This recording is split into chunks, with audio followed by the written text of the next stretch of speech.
Good evening, everyone. I'm Ryan Dias, welcoming you all again to the start of the third episode of Season 4 of our RFC Tuesday podcast.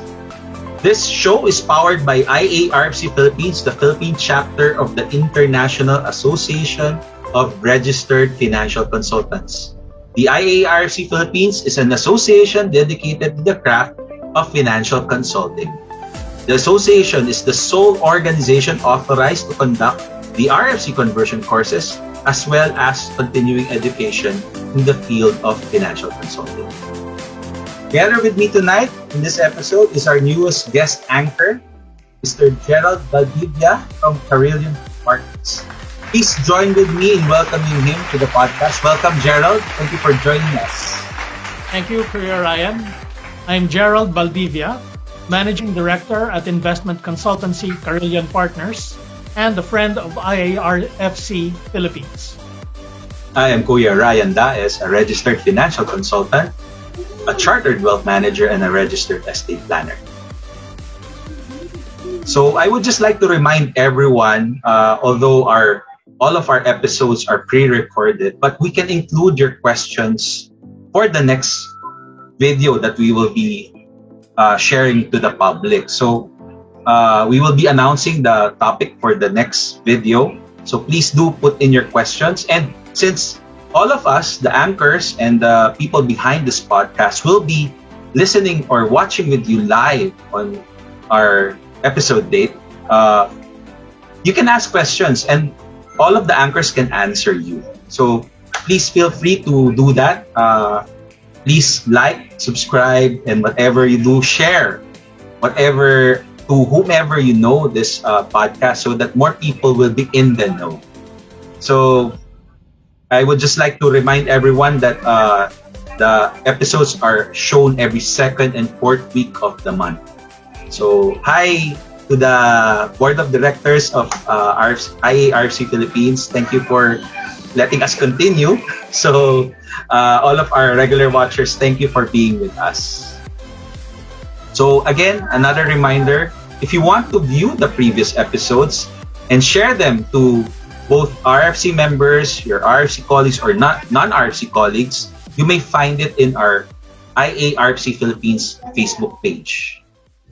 So for tonight's program, and I wish to thank IARFC Philippines for allowing me to the privilege of joining your podcast tonight.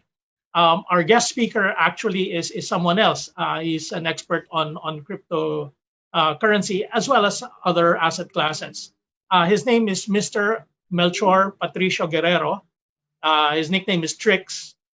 He is concurrently president and CEO of Delta Hedge Holdings, a Manila and San Francisco-based advisory firm that works across a range of asset classes, including cryptocurrencies and private equity. And at the same time, Trix is a senior advisor at Yorkstone Capital Group in New York. So Trix is very familiar with the capital markets, not just in the Philippines, but also globally. Previously, he was an investment banker in Manila for a couple of local investment banking firms. And before that, he was a senior executive at Ernst & Young's transaction advisory practice, which is another word for M&A, mergers and acquisition. And earlier, he was the head of the Philippine Stock Exchange's Capital Markets Development Division. So he's also done some work for the good of the public. Trix holds a BA in Applied Math from UC Berkeley, and also not one, but two master's degrees, both from Northwestern University in Evanston, Illinois, namely an MBA from the Kellogg School and a master's in engineering from the McCormick School. So please join me in welcoming Mr. Trix Guerrero this evening. Okay. Thank you, Gerald. And Ryan. It's my privilege to have been a friend of Trix's for a few years already. Yes. So for tonight's podcast, we'd like to have Trix educate the audience on cryptocurrencies because it's a field where he's had quite a bit of experience already, some successful and some learning experiences as well. So Trix, maybe to kick off, maybe you could give us an overview of what cryptocurrencies are and the underlying technology that makes cryptocurrencies what they are. And I refer to blockchains. What can you tell us a little bit about blockchain's basics? What is the nature of the beast? What is the size of the beast? And so on and so forth. Okay, so blockchain was started by Satoshi, who did the math. So he did the math for the blockchain, but after 2010, nobody heard from him anymore. So that was the start of Bitcoin. So he did the Bitcoin. So Bitcoin has to be mined. There are other blockchains that don't have to be mined. They're called pre-minted or pre-mined. So in this case, the Bitcoin, the very first one, has a hash, and that is one hash is 2 to the 256th power. So it takes a lot of computer power. But the thing is, it's distributed, meaning there are many nodes or like servers around the world that make it transparent, that they can see what's happening so every transaction on the blockchain, everyone else in the world knows, but it's anonymous. You don't know whose it is. But the number itself, that the blockchain itself, exists. If you change any number in the hash, or that long number, because it's one after the other, one hash, one input, the input of the previous one is for the current one, then the current one will input to the next one. So if you work it backwards, if there's a number missing, then the nodes around the world will check if it goes back to the original number. If it doesn't, therefore it does not exist. So therefore it's fake. So it is safe, very safe in that way, meaning it's cannot be copied, cannot be duplicated at all. No? So in Bitcoin's case, there are 21 million maximum Bitcoins. There won't be any more Bitcoins after the 21 million.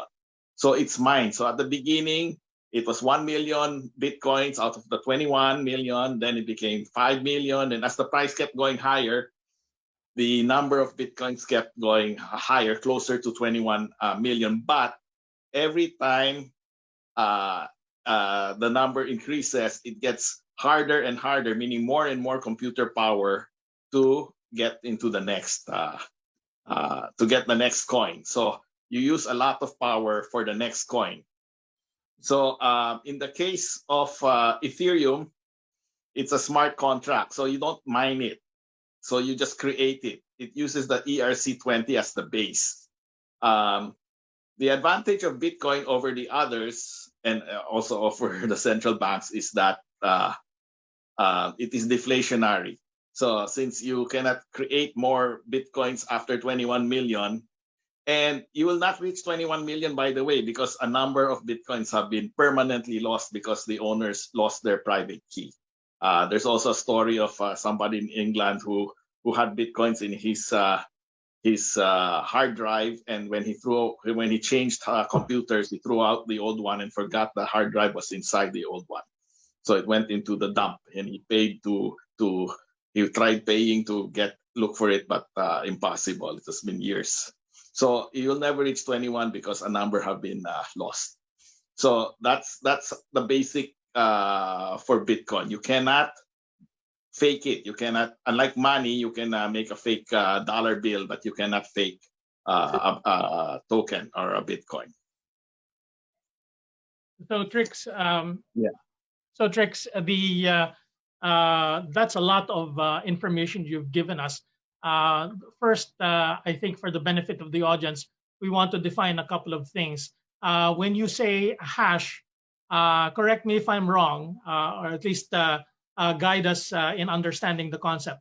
A hash, if I'm not mistaken, is a line of code no, sorry, it's a series of numbers and figures that designates a very specific piece of information. It's basically hard to break. That's why it's part of encryption. Hence the term cryptocurrency. So tama ba? Is that the right? Yes, that's correct. That's correct. So a Okay. hash is a continuous thing also. After you do one transaction, that hash, the input of that goes to the next. And that input goes to the next transaction and next and next and next. So that you can reverse it also and find out if it's goes back to the original to see if it's real. It's interesting also that you said that Ethereum, which is the other major well-known cryptocurrency, is not mined. So we're learning right now that mining is not necessary for the design of a credible cryptocurrency. Is that correct? Yes, that's correct. ERC20. Actually, Bitcoin is slow. The number of transactions you can do per minute is like in the, I don't know, just a few, 17, 18 per second or something like that. But Ethereum can do thousands. But to put in perspective, Visa, MasterCard can do like 30, 40,000 transactions per minute or per second. What's the reason for that difference? Is it because one is more distributed and the other one is less distributed? No, that's a good question. Because when Bitcoin came out, it was the first iteration of a token. It was not designed for speed. It's like your first low-end car. It hasn't improved yet. So you put a turbocharger, you fix it up, and you say people were complaining that it was so slow before, so you try to improve it, and that's where Ethereum came out. MasterCard, Visa, 30, 40,000. I think Ethereum can do 7,000 or something. But the latest ones can do 501 million, even many times faster than MasterCard and Visa. These are like Atomic, DEA, things like that. There are people who have already, I met them, the guys who in Las Vegas during a conference. So the latest ones are the fastest, but the latest technology doesn't mean it's the most popular, right? So it's marketing also, it's the name. Bitcoin is the more popular one. Although technically I think the newer Ethereum ones is are also very well known, right? Pardon, sorry? Ethereum is also very well known. Oh, yes. After Bitcoin, it's Ethereum. And here's the thing about Ethereum. Do you know that you can create your own token using Ethereum? You can call it whatever you want. You can call it Gcash, Guerrero Cash, something like that. And that can be a token. Interesting. Okay. So the thing is, the difference now between Bitcoin and Ethereum is Ethereum is a smart contract, has a smart contract. So you can modify Ethereum to do what you want it to do. For example, if you wanted to mimic the TCT titles in the Philippines, because it takes forever to transfer one, you can transfer it instantly. How? Because each title will have one Ethereum token. You don't have to call it Ethereum. You can call it Philippine TCT or something like that. And all the data of the title will be inside the Ethereum token, one token. So if you want to buy my property, I just send it to you, and the name will be converted to yours instantly, and the payment will be received. So there is no need for trust. Another feature of crypto is there is no need for trust. You don't have to trust the other party, whether he'll pay you or not, as long as you do it on the on the exchange or peer-to-peer or on an exchange.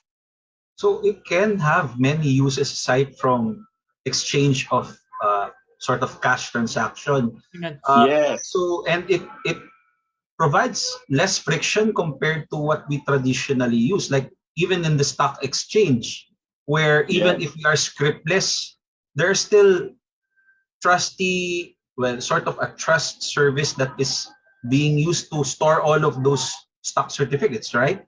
Yes, and the SCCP is also there. So you have Yeah. SCCP and then the depository. Yeah. So No we can need for go all away of with that. all of No need. if this were to be embraced as part of the financial system. Oh, you will not. You will. When you trade stocks, it's T+3. You sell it Yeah. today and you get your money in 3 days. It used to be Correct. Correct. 4. Okay. In crypto, you'll get it instantly. Well, as fast as the latency of your computer's connection. No. So if it's So a slow very computer, interesting. it'll take longer. So you don't need to. Actually, you can do it for equity stocks also. But there are many regulatory issues there. Once you put it into equity, it's not called it's called a security. Then it will have to go through all these rules. But that's another story. But as a technology, it's a no-brainer to use it for stocks. So when you incorporate in the SEC, you just do it online, and you're given your tokens. So one token is one PLDT stock. One token is one Globe stock, and then you can trade it anywhere in the world. And you're correct that stockbroker will ask for 25 basis points plus the tax of 0.6%. At least you can get rid of the brokerage fee in that part. So you can trade very fast now. Okay. It lessens the friction cost of Yes. trading. Okay. Talking about transactions. So since we are mostly here in the third world country called the Philippines, which Developing we love country. very dearly. So for practical things, how do you transfer cryptocurrencies? How does it work? Okay. How do you exchange hands? Okay. How do you buy one? How do you sell it? Or how how does it get from Juan to Pedro, something like that? Okay. I will just show the concept first, and then the practical who to go to do that. No. So the way blockchain works is, if you want to send to me, right? So you send the transaction. I'm just talking concept, and I'll show you the practical way. You send a block to me, and then all the nodes in the world will record it.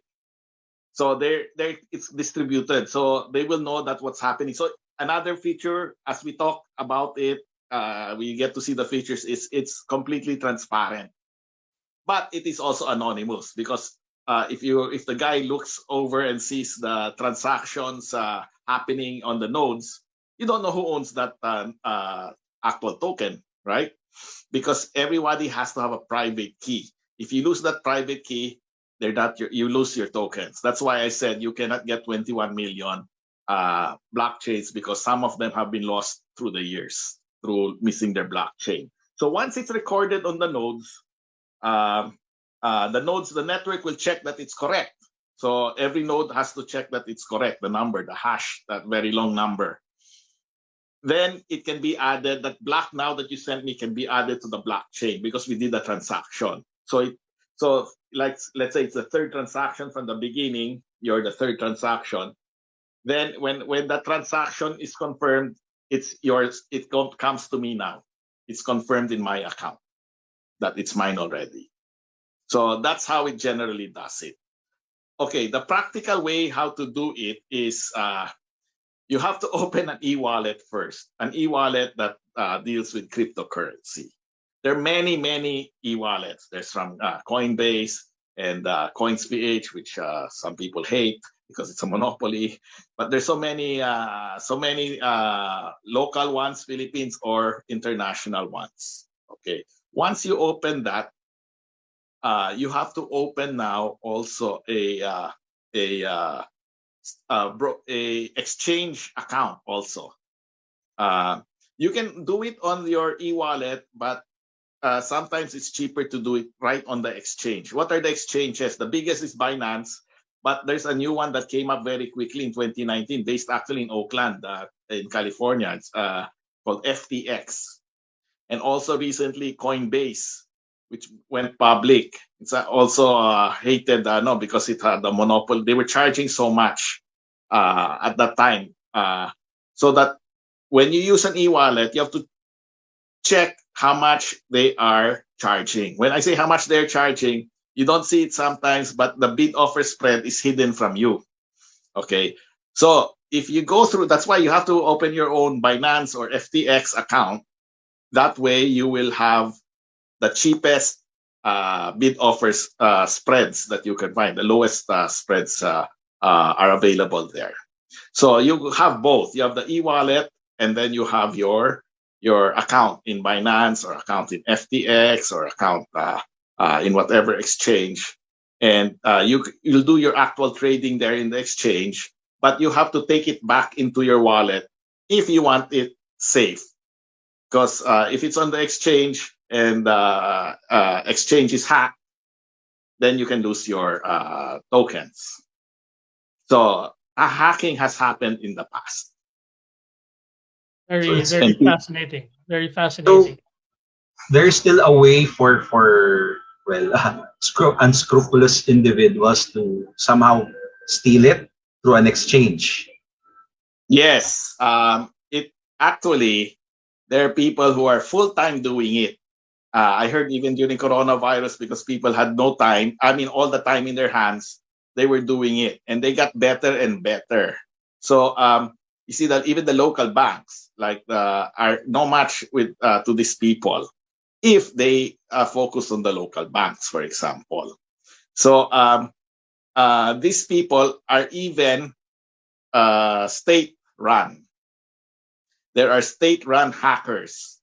You know, Wow. you can what building is that in Beijing, and then in North Korea they need hard currency and stuff like that. So there are state run hackers, and there are private hackers, and there are a lot also from Russia and things like that.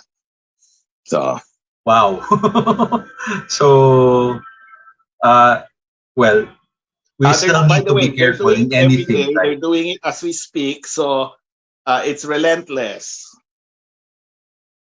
So you have to Wow. be careful. Okay, I'll give you an example. Binance was hacked a couple of years ago, $500 million or something like that, when they were just a year old. But the good thing was, what Binance did was they paid out everybody in cash, even when those tokens went down. And because of that, they became the biggest exchange, because it's trust also, you know. Yeah. So people started using them because they paid out. But of course, there are other exchanges who were hacked, and the people who lost their money did not get it back. Yeah. I even So, have an experience with a New Zealand exchange called Cryptopia, because I had this loyal coin that I helped raise funds for, and I thought it was an exit scam.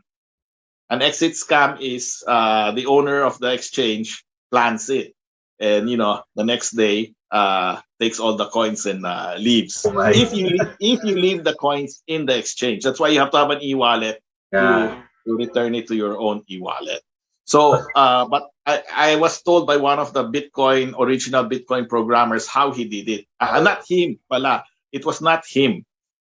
Well, supposedly, I don't know who it was, no. But what they did was, there were two hash. You had the Cryptopia hash, which is called the public hash, and then this scammer made his own private hash. So they were going parallel to each other. At one point, he was able to transfer the next transaction of the public hash to his private hash. So now they were equally the same, meaning what hash was happening on the public was happening on the private as it was going along. Then one day he got his private hash, took the last transaction, which was the same as this one, and put it on top of the public hash. So now the public hash was disconnected completely, and then he was able to take all the coins because now he controlled it.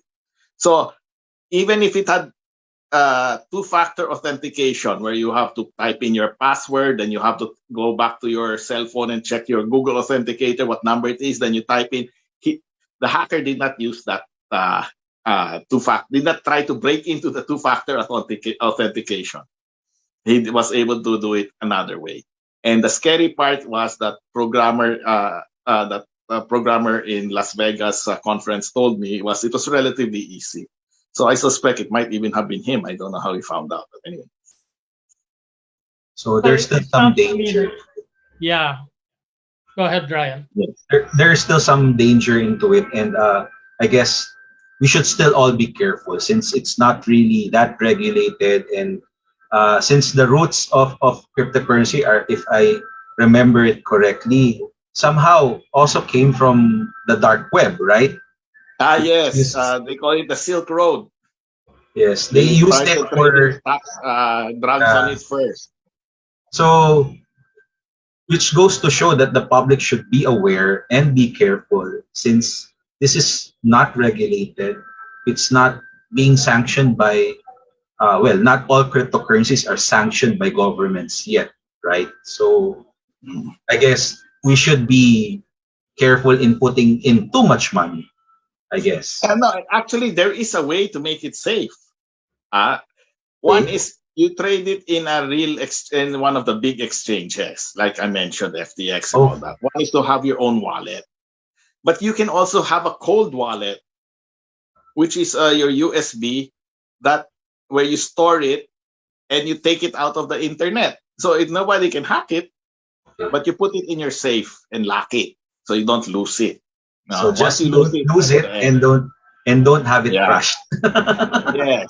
Don't throw it away and then it's crushed in the landfill. No. Yeah. So there is a way. There's a proper way to do it to be safe. My suggestion is with all these scams is just buy it directly. Don't give your money to anyone else. Yeah, Meaning true, you buy very. it directly and keep it, and that's it. And there are also ETFs now in the States of Bitcoin.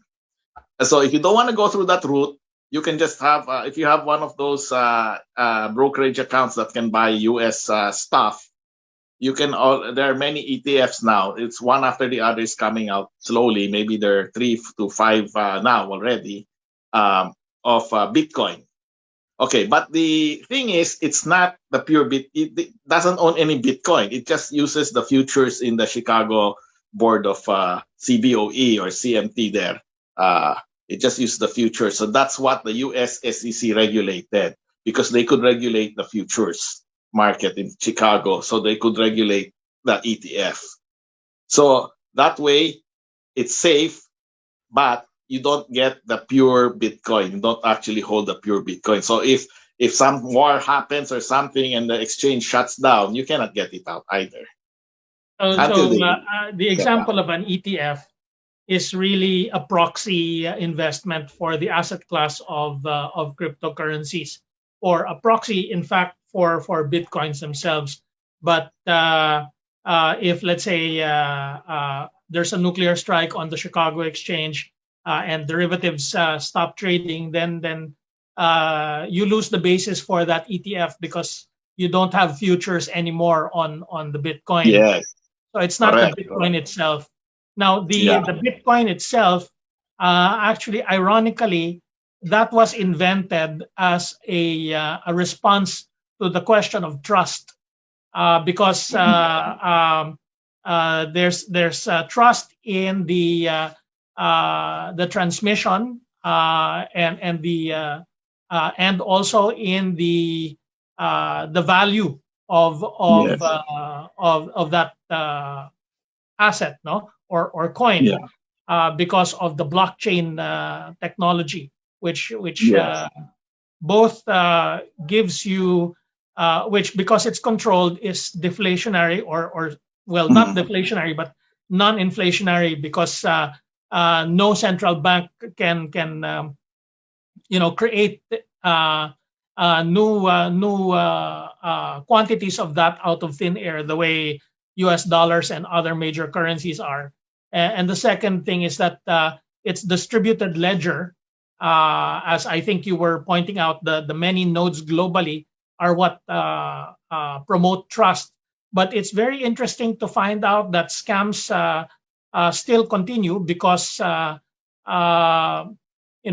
where the scams are happening are not at the core blockchain technology itself, but at the interface between human users and the technology. So in the example you were giving about Cryptopia in New Zealand, I think you were saying that it was a very simple act of fraud to replace one hash with another, and not because there was any cracking of the crypto, the blockchain technology, of the hash themselves. It was a hijacking of the hashes, not a decryption of the hash. But then the reality again is that there are scams, as Kuya Ryan was pointing out. And I think also some of the scams come from they arise because ordinary people like ourselves don't have the ability, the knowledge to recognize whether something being represented as crypto is actually crypto. We are not equipped to do that, and so that's why a lot of promotional effort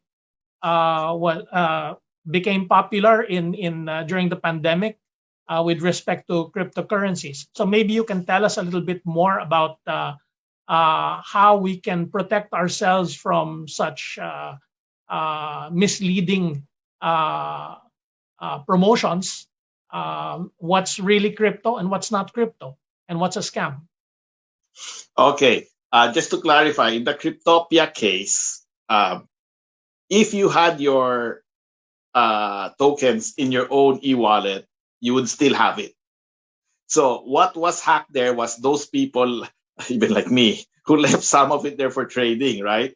They have your own account there, and they had it trading in there. And then when the hacker came in, that's when they took it. However, the Bitcoin, you're correct, never was changed or anything like that, or copied. So the technology was stable, still the same. It wasn't hacked. So you cannot duplicate another Bitcoin. You cannot do that. Nobody has done it yet. I mean, since the beginning, and the computer power will take millions of years to break one. So so that was the case for that. Now it's actually simple to confirm if it's a real Bitcoin. Is when you put up your e-wallet, as long as it is one of those big well-known ones that have been around for years, right? You can, if it says BTC, that is the Bitcoin. So you go to an exchange, either the e-wallet can do it, or you can do it on an exchange and buy a Bitcoin there and transfer it back to your e-wallet.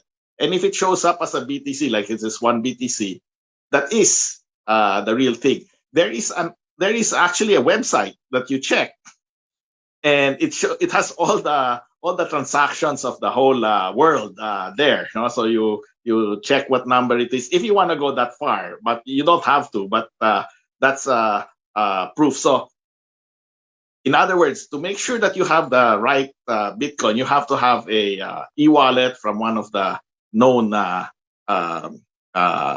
e-wallet companies, and you have to have bought it in Binance or FTX, one of the known ones, because the world is connected with the nodes. So it will not be able to pass if it is not a real Bitcoin. So when I say you can either do it in the e-wallet or in the exchange itself, right? I usually do it in the e-wallet and the exchange because it's cheaper than doing it on an e-wallet. But you can use the e-wallet as your storage. So, but they allow trading also in the e-wallet, but you pay a bigger spread there because it's simple, But if you open up your Binance or FTX account, then it's cheaper to use.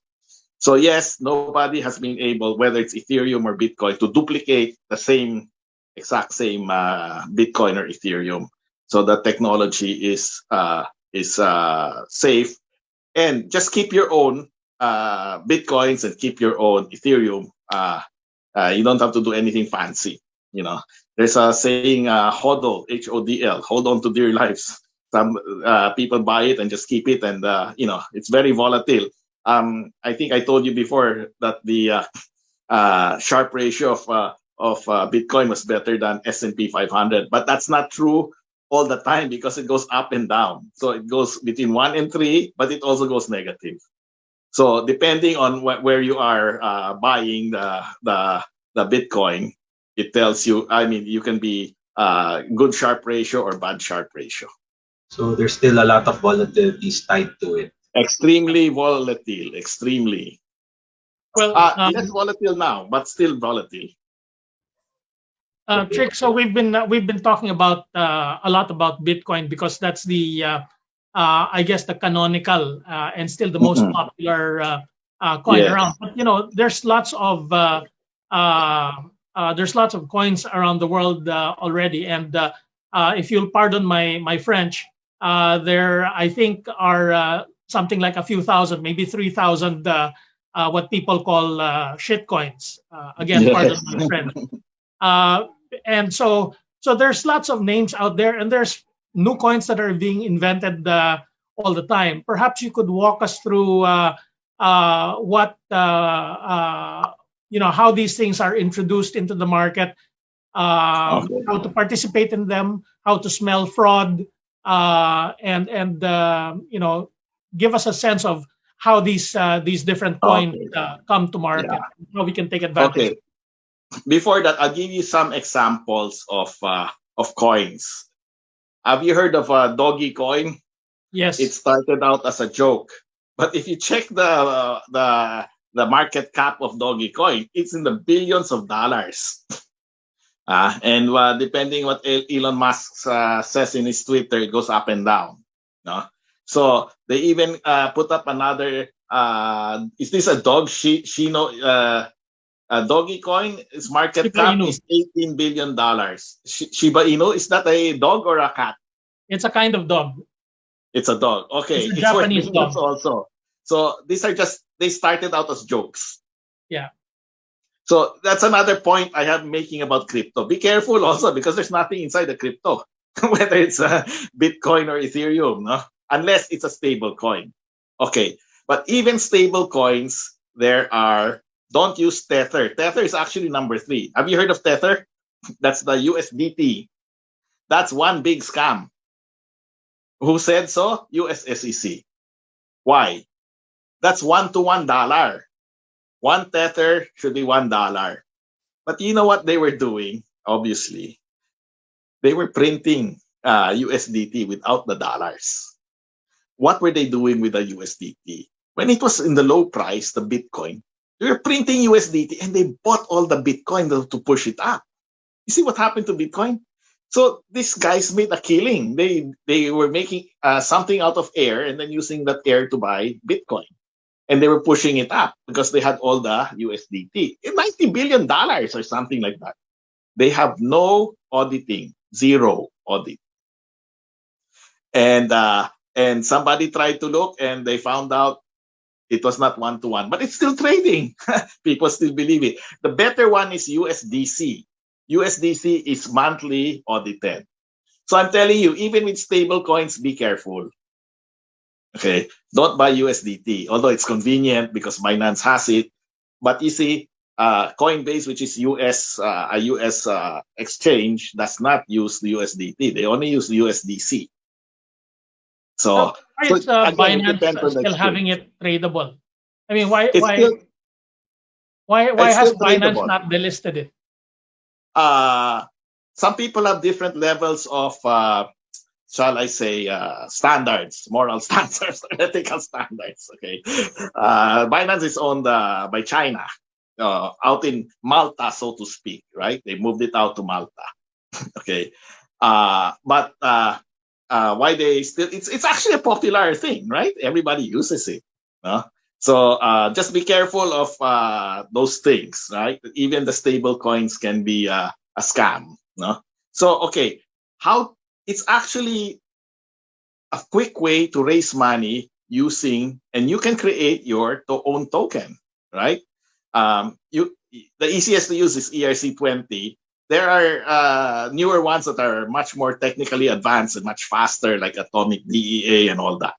So those are very fast. They do 500, 800,000 transactions per minute or per second or something like that. Okay.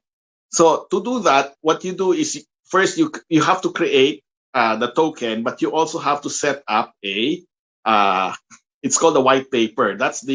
Remember, this thing is unregulated, so there are no rules, so to speak. So what they do is they create it's actually a very transparent way, in a way.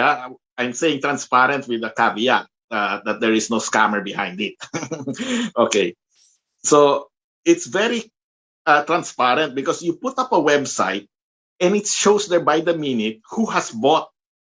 So if you're saying I want to raise $50 million, you can see it's already 10, 20, 30. And at the beginning, some of these coins during the good times, they can in 10 minutes, 20 minutes, somebody raise $6 million, for example, by just posting. Okay. What's the catch? In my example with David Margendorf's hero token, I said, David, where do I buy? Because I was helping him sell it and all that. Where do we buy it? What's the name?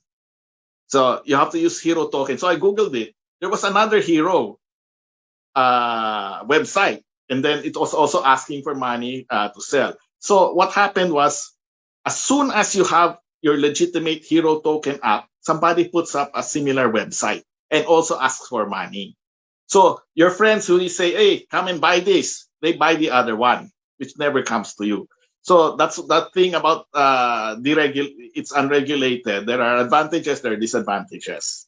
So that's one thing to look out for in this initial coin offerings, is what it's called, ICO token. So that's how tokens are floated. They're much faster to do than listing a stock, because you don't have to go through a regulator like the SEC or the PSE or whatever exchange it's on.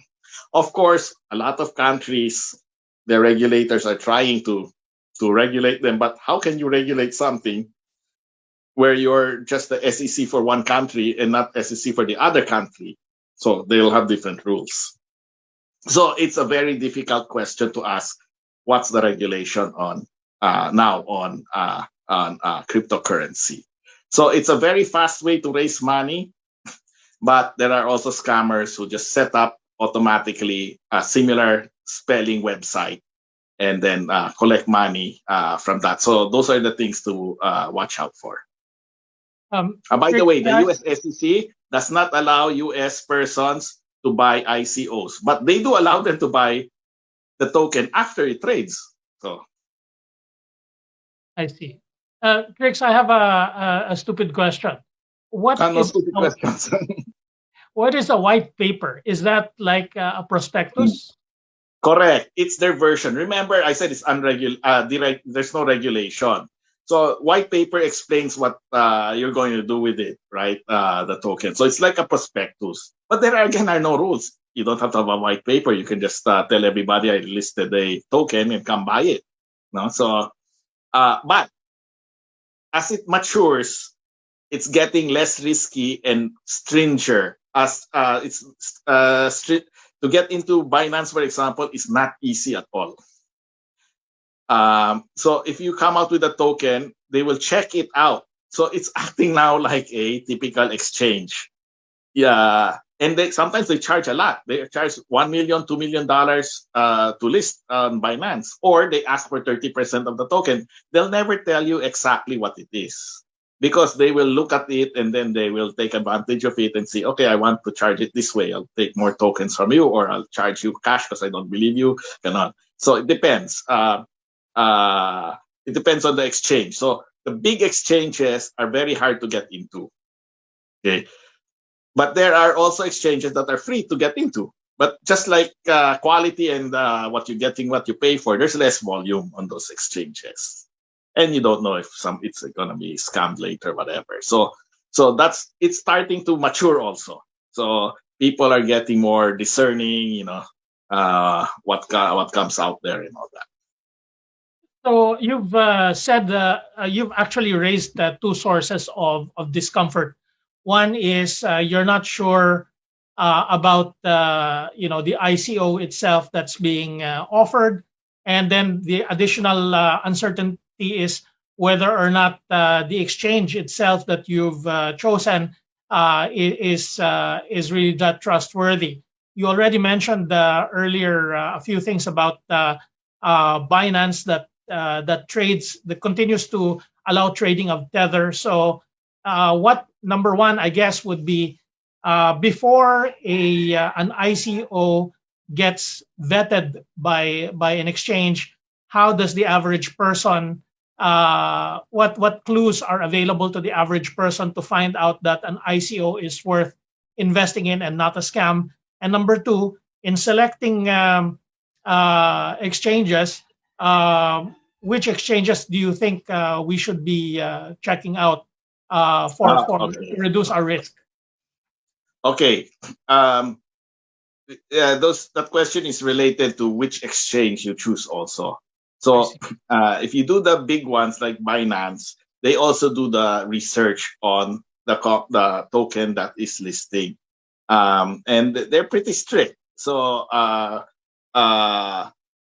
they have conditions, like you have to have 10,000 followers in social media. They have to see that it's big enough and who you are and all that. By the way, to open an account, one of their security for all is, whether it's an e-wallet or an exchange, is you take a picture of yourself. Then they have some algorithm that checks it out. So if you buy from the big exchanges, there are the new exchanges that came out that went to the top are Coinbase and FTX, both US companies. Binance is number one, which is Chinese but Malta.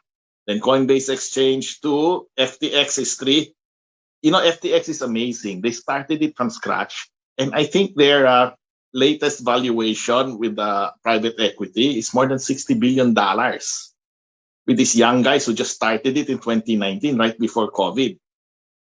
So Kraken is another exchange. So just deal with those exchanges. So just those four: Binance, Coinbase, FTX, and Kraken. Those are the reputable ones. Yes, they're KuCoins. What's funny here is the top ones 1 year ago or 2 years ago are not here anymore. Where's BitMEX? BitMEX is all the way down, and then the new ones, the American ones, are the ones going up. So I do think that's happening.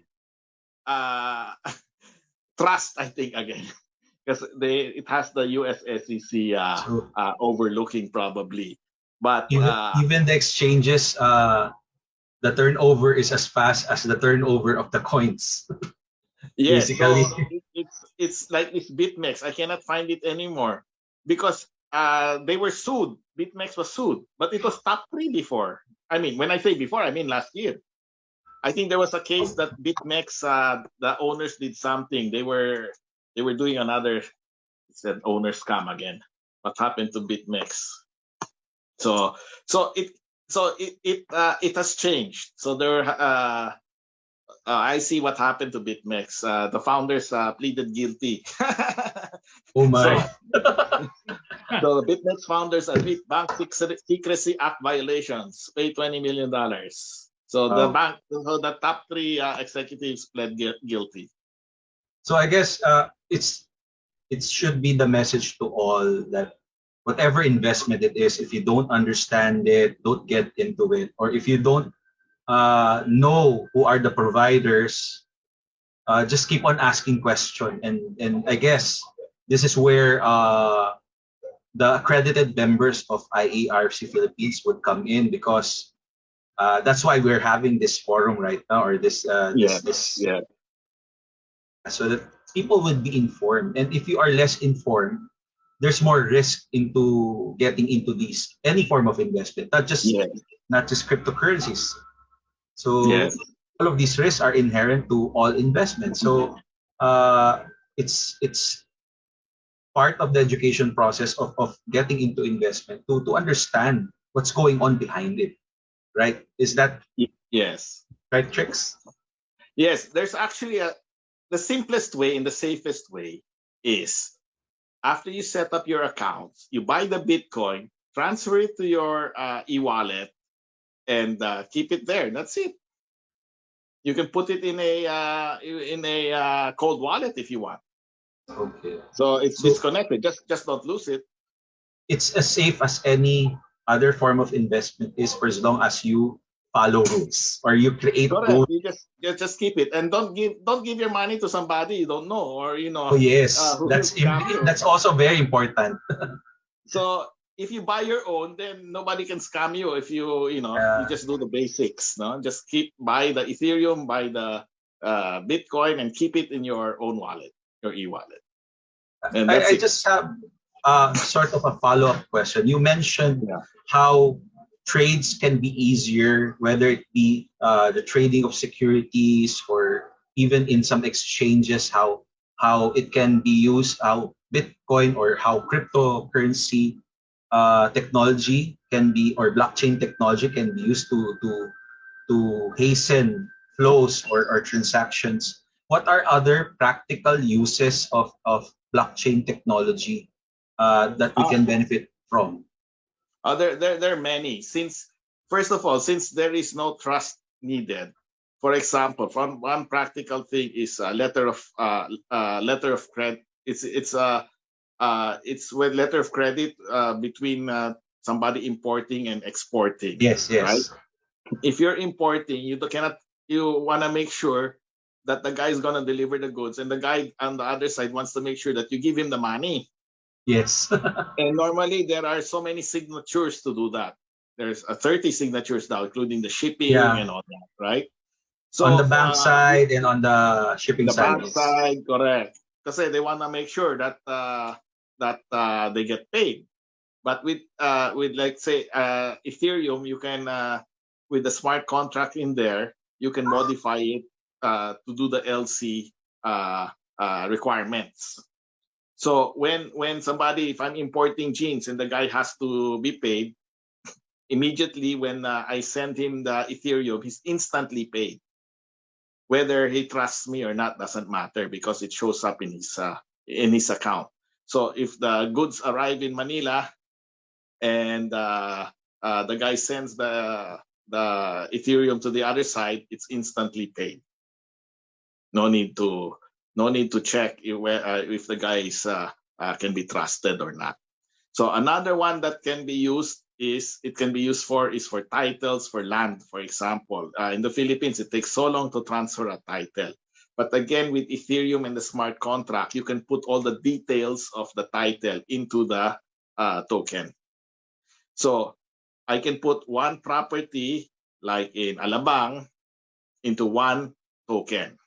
So if there are 800 lots, you can put one token each per lot with the exact description unique to that lot. So if somebody wants to buy it, you just send him the token, and you get compensated with whatever you agreed on, whether you get paid by Bitcoin or whatever, or Ethereum. So the transfer of the title is instantaneous. When it goes to the other guy, the name is already changed right away. The ownership is changed because I possess it.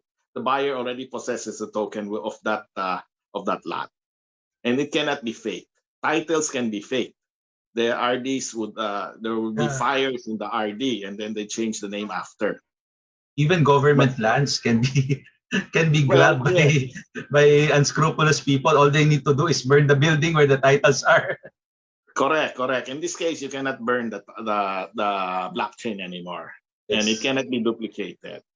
So there are many things, like even direct voting. Why do you have Congress and Senate? Supposedly it represents the people. And Comelec. So talking about elections. So one blockchain can be assigned to one person and cannot be duplicated, cannot be cheated.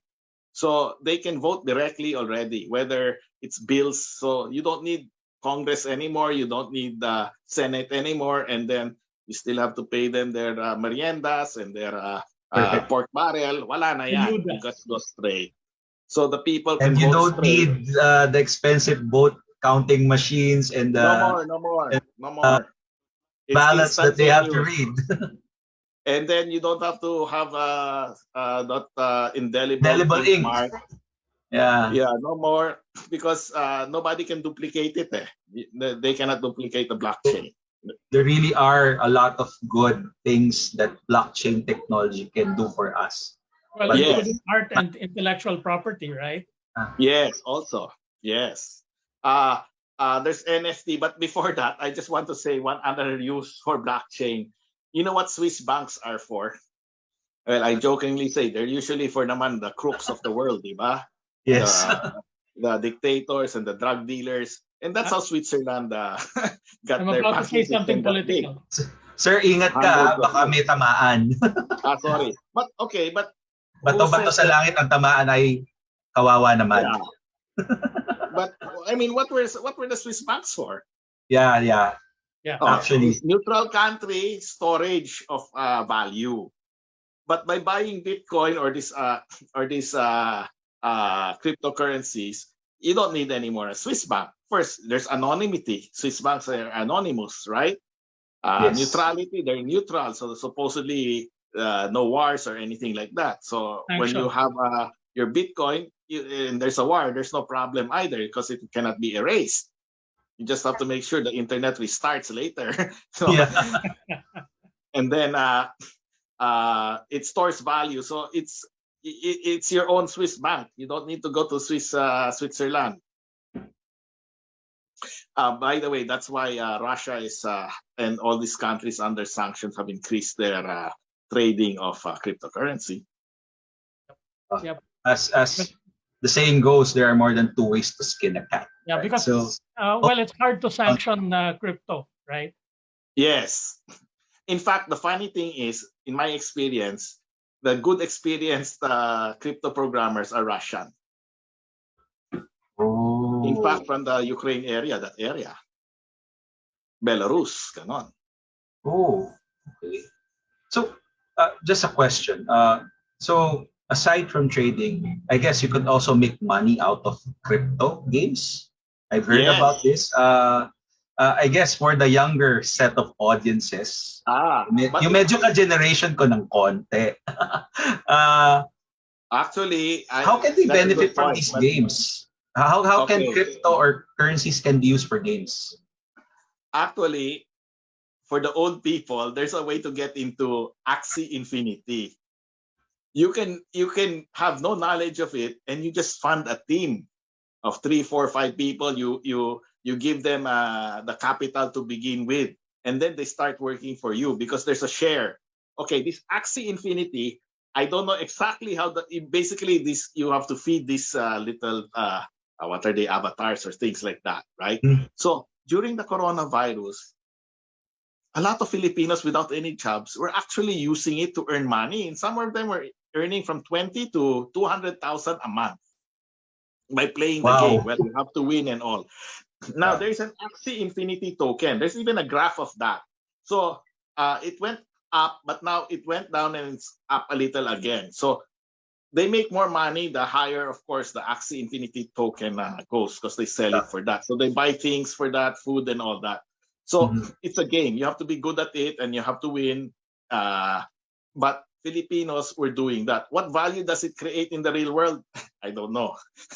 But they were getting real money from it by trading, by creating things and selling it. I think there are some merchandise that can be bought to play the game. You can improve like clothes and all that. So I know people who have done the software to create the accessories and all that to sell, to sell on those things. So they get Axie tokens as payment, and then they can trade the Axie, sell it as buy Bitcoin with it. Or, by the way, Union Bank and ING are the Philippine banks that you can send directly from Binance to your Peso account. Yes, they've embraced that blockchain technology already. Yes, even ING Philippines is doing that. So that's so you can make money also playing games, and that's what the Axie Infinity was. I'm bringing that out because the biggest players of Axie Infinity are the Philippines. People from the Philippines. Actually, I think I came across a question from a client about it. It Oo. reminds me of a game that Gerald shared with me that he used to Ah, play when he was younger. Yung what Tamagotchi, di was ba, Gerald? Tamagotchi? Yeah, you have to keep feeding it. That Virtual. must be someone else. I never played Hindi Tamagotchi. ba ikaw yun? I thought it was you. Maybe it Yeah. was a different Gerald that I knew. Baka Someone si older than Gerald, us, baka Gerald. Dungeons and Dragons. More complicated. Yeah. So yes. So people in the Philippines have been playing Axie Infinity to make money, but there are other games that use cryptocurrency. So the trading is using the token, and they create their own token, and their token can now be traded for USDT, like I talked about USDC or Bitcoin or Ethereum. You can trade it for that, or Very peso. You can nice. convert it to peso after. So that was so you see it was going like that. So you have the ICOs, the tokens, creation, and then you had the games. It's actually used for gambling also. They have Oh, the gambling online gambling sites using tokens only, okay. XRP and all that. So I don't know how Pagcor can regulate that when it's done around the world.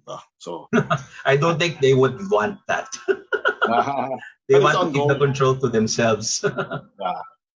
So that's the way that people make money there. But people who don't have the time or don't know how to play it, or you're saying a different generation, older generation, they actually fund the things and Yeah, get it's a they sharing. finance So it. you don't have to know how to play the game. You You just put just the need team to have the together. money. Yes. Then you sit back. Parang you own a basketball team. You know. Yeah, it's like being ninong to a group of people Yes. funding the So operation. Okay. So you can also make money even if you are not in the game playing. Yeah. So, I've heard about it. Many Filipinos are into it during this time of pandemic. Yeah, you're very oh, much that's right correct. on that. If they had no job, they used it. And there are many interviews online on YouTube that saying that was my only income. Yes. Mm-mm. And then they also make money out of the YouTube video. Ah, well, they're good at that. Yeah. Yeah. Another Anyways, monetization. uh, Yeah.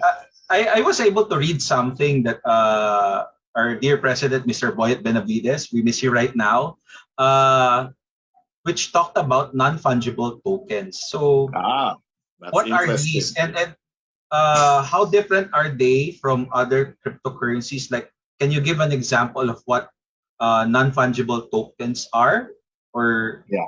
and what are fungible tokens? Non-fungible tokens are they are unique. If you studied economics, there's supply and demand, right? Commodities, you have a lot of supply, the price goes down. But when you look at fine art, there's only one, Night Watch by Rembrandt. There's only one Mona Lisa, only one. But so if you graph that supply demand chart, it's just a straight line, right? So you don't know. That's why the prices go to millions and hundreds. Basquiat was $129 million, whatever, right? So they keep going. They keep going up. So what NFT did was, with one token, you represent a picture, an image. It can be 3D. It can be 2D picture, right?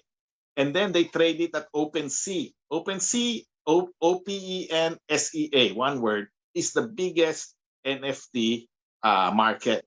The size of this market, I think they trade like $2 billion a day. So it's like $60 billion is what the value of what they have trading in the OpenSea NFT. So your audience can also make money in NFT. It's actually easier to do than the token, because you take a picture of what you want. So you go around your house and you take a picture of the paintings in your house, for example, and you put it up for sale as an NFT. The caveat again is, since it's unregulated, there are no rules. What I mean by rules is, one of the questions I ask is, if my painting is physically with me and I take a picture and sell it, does the one who buy it, the person who buys it, owns my painting now? It depends what you put there. You can still physically own your painting and sell the digital version. And another thing is you can keep earning from that NFT. What that means is if the guy who bought it from you sells it again, you can put let's say a 3% commission every time it's sold. So as the price goes higher and higher over the years, you still make money as the original person who Issued the NFT. issued it. So, Yes. so it's a commission, not a royalty. Yes, it's whatever the 3% is later on, as it's sold down the road. And there's no rule again. You can put 1%, you can put 5%, you can put 10, but it's three, and you can put nothing. You can put 0. There's no rule. Nice. So you can say, whatever you want. So that's how it works. Everything is different. But surprisingly, some things have sold for $300,000, $420,000. And the thing is, I was wondering, can't you just replicate that? That's another. There's no rule again. so I don't know. It's probably still in an early stage where people are still sorting out what the mechanics are, and Yes. there's still a lot of flexibility with respect to designing the NFT according to unique terms that you want. Yes, but the cost of doing it is very low. And so it's like buying a lottery ticket. You buy it and then see if it sells or not, right? So actually that's what I'm currently doing with some people in some ladies in New York, younger ladies in New York City. We're doing an NFT. Actually, they made it more complicated. All I wanted was to list, but basically, they are creating a software that creates fashion. So for your avatars or whatever in any game, they'll create an NFT for that three-dimensional dress for your avatar in a game or something like that. So that's what they're gonna sell, an NFT of those three-dimensional clothes that can be used now in any game you play in. It doesn't have to be related to them. It can be a shooting game, it can be a adventure game, whatever. So NFT actually is the latest iteration of blockchain now. Latest iteration meaning where the interest is building on. So you can make money there.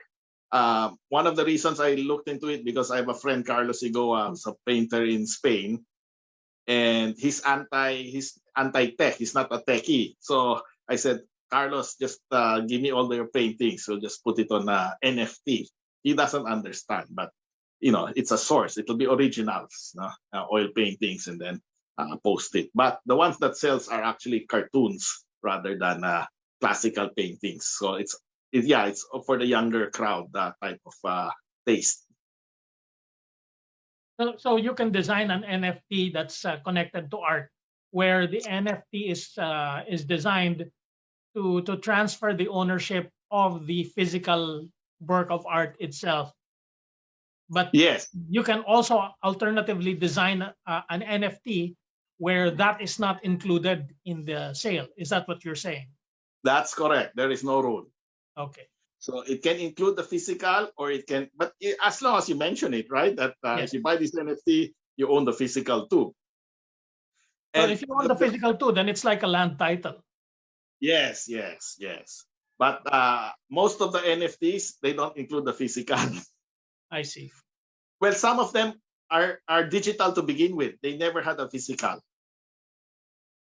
So they were already digital drawings, not physical painting. So the beauty of it is actually how the ease. You just have to take a picture and then press a button that converts it to NFT. That's it. Well, if it sells, that's the other question. The hard part is getting a good price and selling it. That's the hard part. So it becomes a marketing issue, not a technology issue. So, Trix, are we already starting to see NFTs affect the market for art, the traditional markets, where they have these auctions and then you bang the gavel at the auction, etc.? It's starting.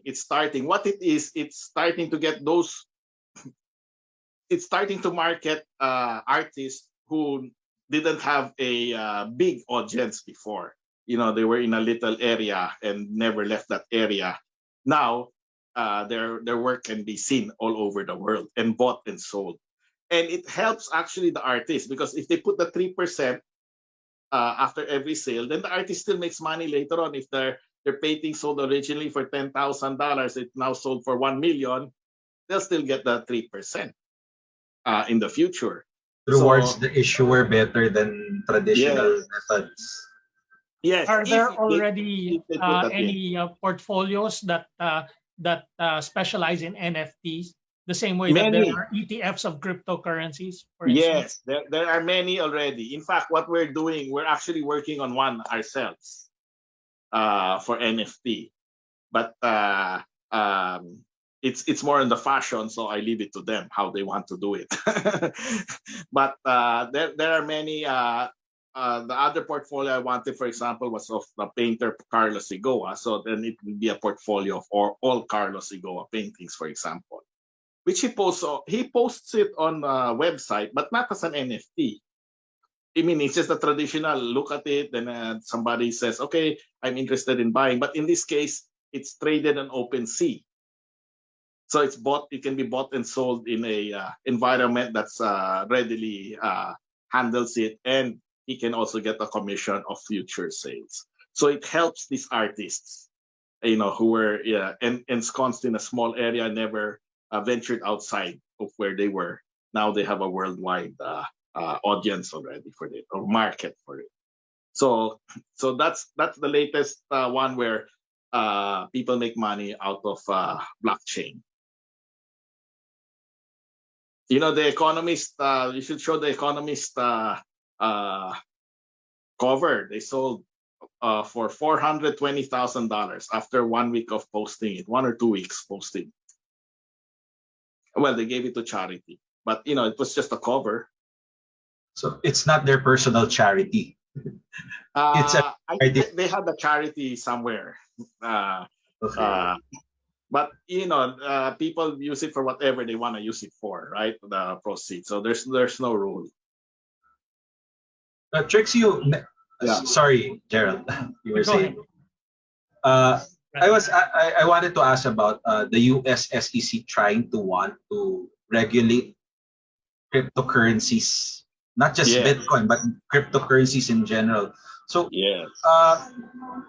is that possible with blockchain technology? Okay. The latest one was the president was going to sign a executive order. Actually, everyone was looking at it, but there was a lot of lobbying by crypto people, so it wasn't too bad in that sense. What they did was they actually left it open, and even in their wordings, that we understand that it's a good technology to use, and we want to expand or find out what else it can be used for.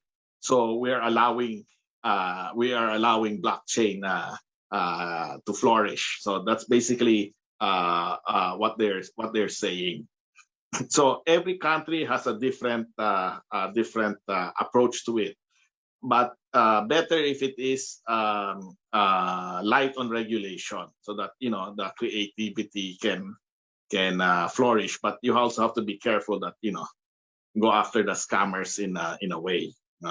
So that's the thing with the government. But another interesting thing is a lot of countries, Singapore, Norway, Switzerland, are thinking of their own cryptocurrency from the central bank, which is a misnomer, because crypto is actually the distributed, right? And central banks are centralized. So decentralized versus centralized. Yeah. So, but they want to have a similar, their own currency traded that way, digital. China even is going to try. Yeah. I think what China is doing, in the middle of doing right now, is creating a digital version of the yuan. But that's, I think, not a cryptocurrency in the same way that GCash here in the Philippines is a form of digital cash, but it's Mm-mm. not based on a blockchain. Mm-mm. So I think that's a difference there. But Trix, are you saying therefore that Singapore is launching its own cryptocurrency, not digital currency? Yes, Singapore, Norway, they all want to do something similar to having their own cryptocurrency. When I say crypto, it's based on the Singapore dollar. Okay, So so it's it's the still a Singapore digital. dollar. It's just a digital version of the Singapore dollar, just like Yes, yes, the digital yuan is just a digital version of the renminbi. yes, but using the blockchain Okay, but technology. using the blockchain in Singapore's case, Yes, whereas yes. in Beijing's case, that's I don't know what technology they're using. But people have already proposed to the because I actually saw it. I saw the information memorandum, digital peso for the Philippines. But this company will get a transaction for anything that happens on the peso. So I don't know. It was never accepted. Diba? Can you yeah, imagine they're any taking the transaction in the senior world age. with a peso? Yeah. He gets something out of it. Yeah, That's well, why. senior age is something that the central bank traditionally keeps and puts in its pocket, not a private entity. Yes, correct. This was a private entity. So I talked to him. I said, your technology is perfect. It works perfectly, but they'll never approve it. And will be dead, and it won't be approved by the Central Bank of the Philippines. So everything worked except one, getting the approval. It was a private entity, and he was asking for a fraction of the transaction. Every transaction. Can you Every imagine that? transaction Can is you set for imagine life that? if that For happens. life, forever. His family is set for That, life when that that's gets the mother approved. of all pork barrels. Correct. But it was never approved.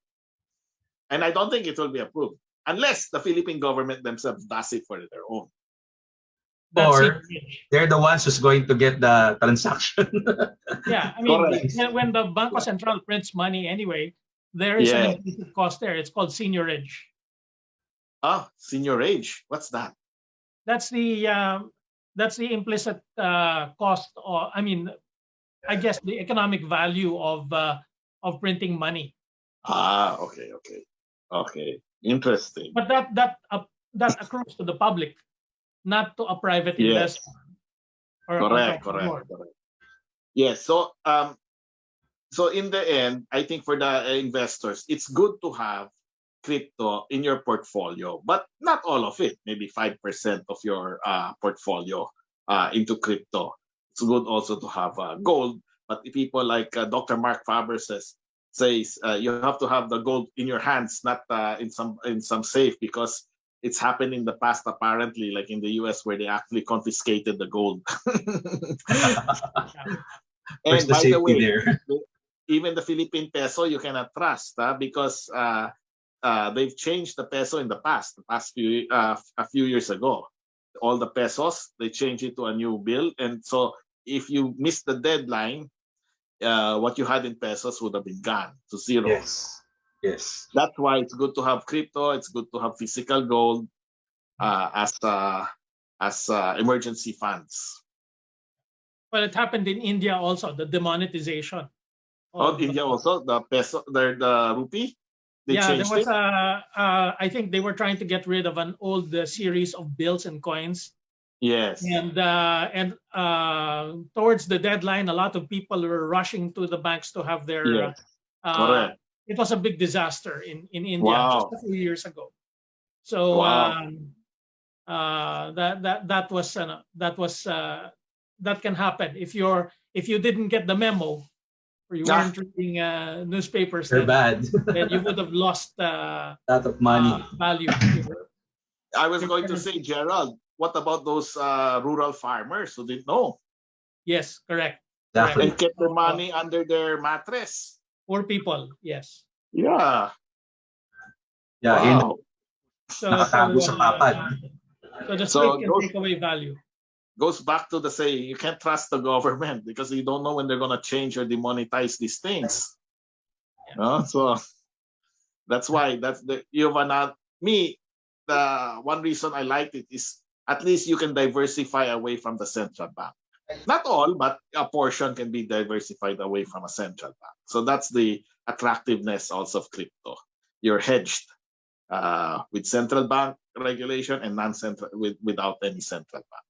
Especially So with the quantitative easing that's been going on for ah about a decade already.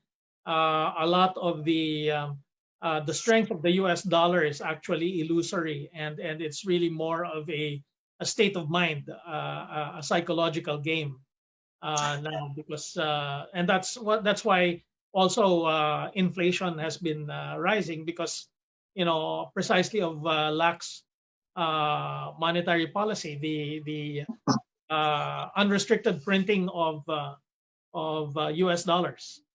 and giving money away.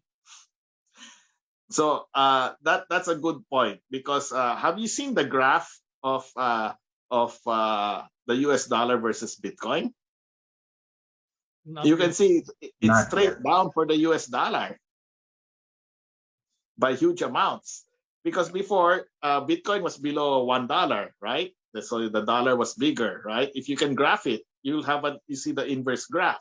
Yep. So when Bitcoin became 100, then the US dollar was 1 out of 100, right? So when it went to 1,000, the US dollar is 1 out of 1,000. When it went to 2,000, when it went to 40,000, so if you graph it, the inverse graph, it's a cliff. So that's the value of the US dollar versus Bitcoin Yeah. or Although Ethereum for that matter. people are saying that Bitcoin really is not yet at a stage where you can use it as a currency or as a medium of Yes, exchange yes, of correct, correct. payments, and people think of it more as of a risk asset, and that's why Yes. it's been subjected to a speculative run-up, similar to the tulips in Holland a couple of centuries ago. So I think eventually it will have its inflation, uh, Mm, inflation protection value. But right now, mm. I think it's a little on the speculative side with respect to its behavior as an investable asset class. I think the US SEC considers it a commodity like corn or orange juice or sugar.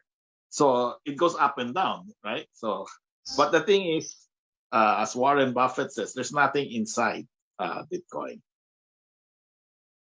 It's just a number. Very, Lot very of things. fascinating. It's an entirely new animal that we all have to understand. And Yes. I think our conversation this evening has been quite rich in helping the RFC community think about what Bitcoin is and what it means to people's portfolios, how we can actually take advantage of it as an asset class, and what we need to be wary about when getting involved in this type of instrument. Yes, yes. You Uh, shared a lot of things that are very useful for us, but on a practical note, one of the objectives of our podcast is for, especially for the members who are watching it, it's all about practice management. And perhaps you can give us some tips on how we could apply all the things that you mentioned, or the things mhm. that you have shared in our practice. How can we guide our clients on treading this new path on cryptocurrency? Okay. Even people like Dr. Mark Faber have now, I mean, 70 something years old, have now included cryptocurrency in his assets. So he has gold, he has stocks, he has land, real estate, and all that. Now he says he also has a portion now in crypto. So for the investors out there, start very simple. Just buy Bitcoin, Ethereum. There are thousands and thousands of other coins. That one day can do much better, even, right? So, but that's speculation already. So if you just want it as an asset as a portfolio diversification, just simply buy it, put it in your wallet, and keep it. You don't have to trade it every day. You know, it's hard to trade the ups and downs of the market. It's actually run by the whales. The whales are those who came in early and have most of the Bitcoin and Ethereum. So they control the market in a way. I'm just letting you know, not fully, but when they buy, when they sell, it moves the market.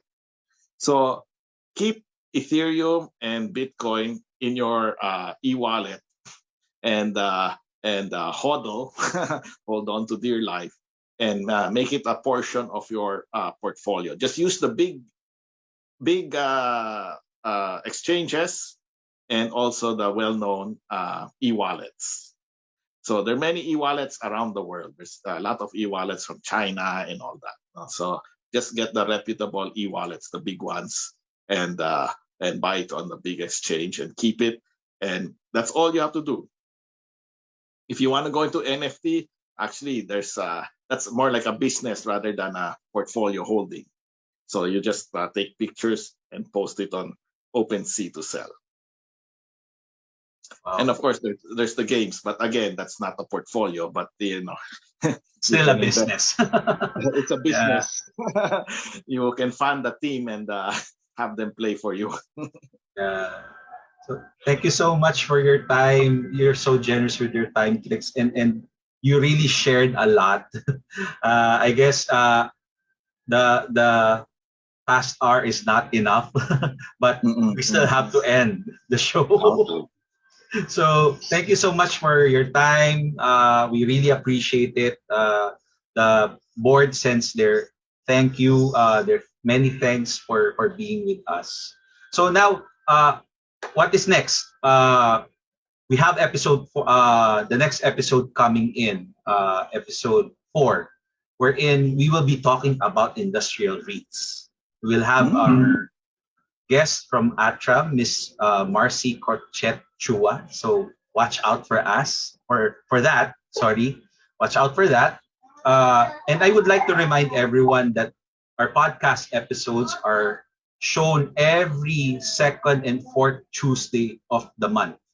So please do watch out for the announcements in our Facebook page. Again, Trix, thank you so much for your time, for your generous time of being with us. Even if you're on the other side of the pond, we thank you for your expertise and experience shared with us.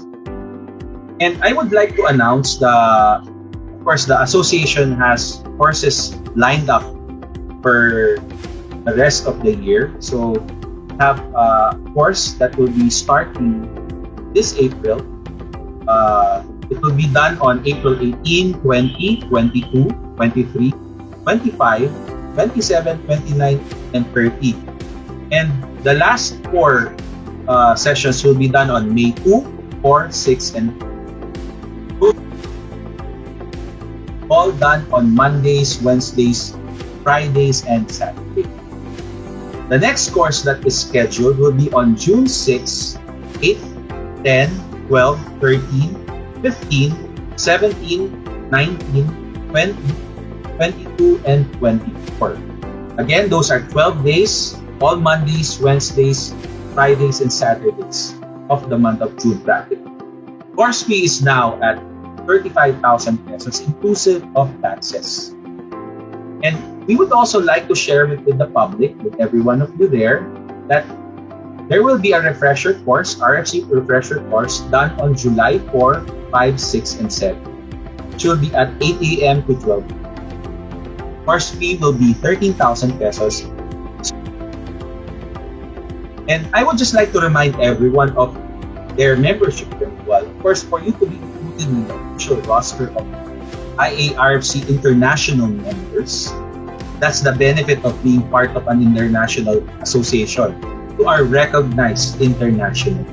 So for renewal information, please do contact Ms. Arlene Baguyo at iarfc@gmail.com or through her mobile number 0917-645-78. So please start start to contact IARFC Philippines for your membership group. On behalf of our executive producer, Grace De Vera Escobar, this is the RFC Tuesday podcast saying, It is better to be in the know than to be the last to know. Thank you good very night, much. everyone. See you Good in the night. next episode. Thank you. Good night. Stay safe.